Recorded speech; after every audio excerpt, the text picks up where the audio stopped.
My way of breaking out of it was at one point to understand, and I'll start to kind of walk you through the structure of it, to understand that there were only two states of emotional beingness that I could be in at any given point in time. I would either be in a powerful state of being, states like joy, curiosity, excitement, calm, peace, passion, or I would be in a primal state of being, boredom, anger, frustration, some form of fear.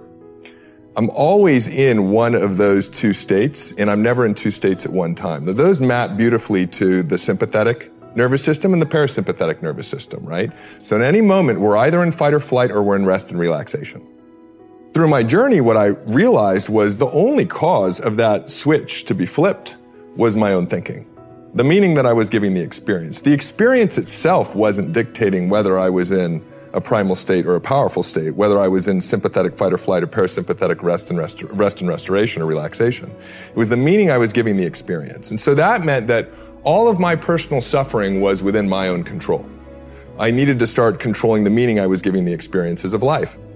I'm a huge believer in identity driving behaviors. I have a hard time explaining to people, though, how to adopt a new identity. How have you done it in your own life? I think that's the best. Yeah, I mean, my identity, obviously this is a work in progress, right?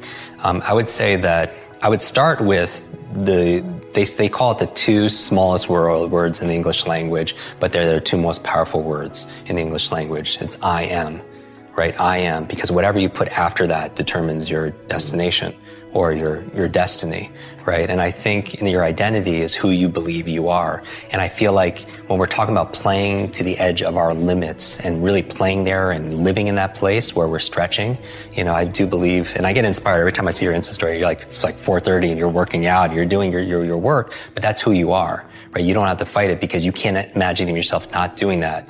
And that's the level of that I think is what's most important. So I would think about going through an exercise, and I've done this with friends. I've had them sit, or in groups, we do these conferences and such, and I have people pair up with someone they don't know, and what they're going to do is they're going to do an exercise, I am, and they're going to talk about, they're literally going to fill in the blanks for 3 minutes until I call time. Wow. So you have to go and you could do this right now. Like if you were to fill in I am blank, like I would say, I am a student, I am a teacher, I am a son, I am all this.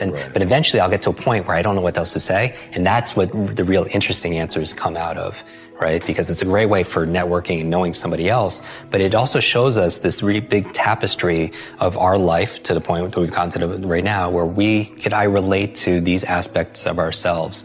And I think it's a nice exercise when we talk about self-awareness being a superpower, really knowing who we think we are. Because if we don't believe that we're a public speaker or we're a great parent or we're a great learner or genius, then we'll never be able to reach our full potential because that will always be the ceiling that we bump up against.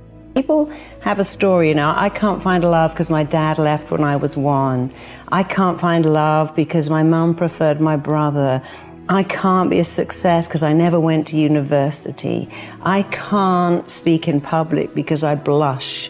And without understanding, when you describe why you can't, you keep it going. If you keep talking about the symptom, your mind keeps it alive because whatever you focus on, you get more of. And so a lot of people have language that's completely irrelevant. Like, yes, I know your dad left when you was 1. I know your mother put you up into foster care and didn't love you, but that's then. This is now. And so they have outdated stories, outdated language. I can't do that because the classic one I held up, oh my God, my boyfriend just ripped out my heart, stamped all over it, killed me. And if I find love again, it will kill me. I'm like, darling, he got bored. And you would have got bored too if you'd stuck around. And that was your starter relationship. Go and find a better one with someone amazing. Everything he loved in you, you didn't take it home with him. It's still there. So don't use that irrelevant, I found love and it killed me when it ended. So I found love, the wrong person, but I'm going to find it again with the right person. It's going to be amazing and compelling. He's going to fall in love with my soul. People who've made history, people that have changed the course of history, people that are making the dramatic difference on the planet. If you ask them, what will make you face this kind of heat, this kind of fire, this kind of rejection? If you ask them, they'll tell you, it's worth it for me to do this. They've found their post. They've found their place. They've found something inside themselves that has given them the strength to face the heat. When other people would become cowards and run away and say, I can't do that, they will step forward and say, I will. I'll take it. You have that in you. You have the capacity to make that happen in your life. That your life is worth whatever effort that you're willing to put forth. Willing to reject the desire to be average. Finishing this book called Average, the Enemy Within. That you know, I don't want to be average. I want to be different.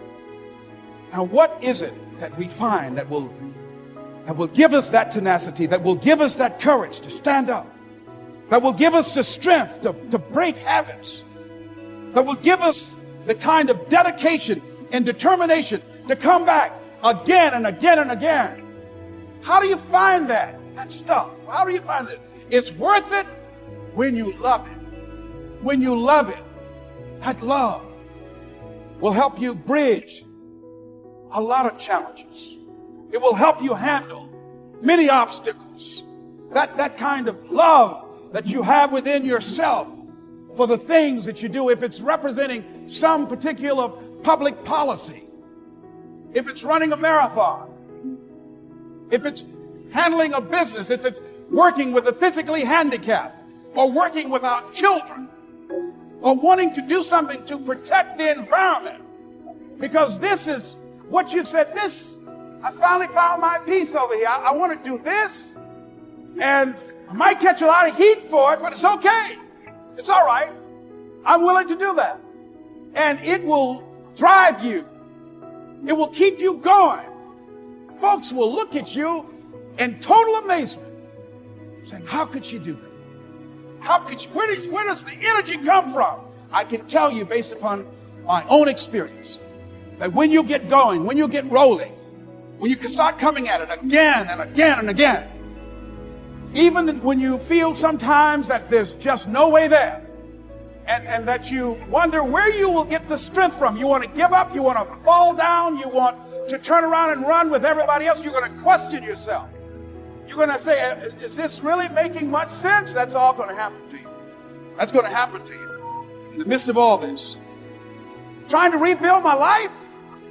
Most people judging the young man that I talked with outside who said, I've given up 20 years of my life.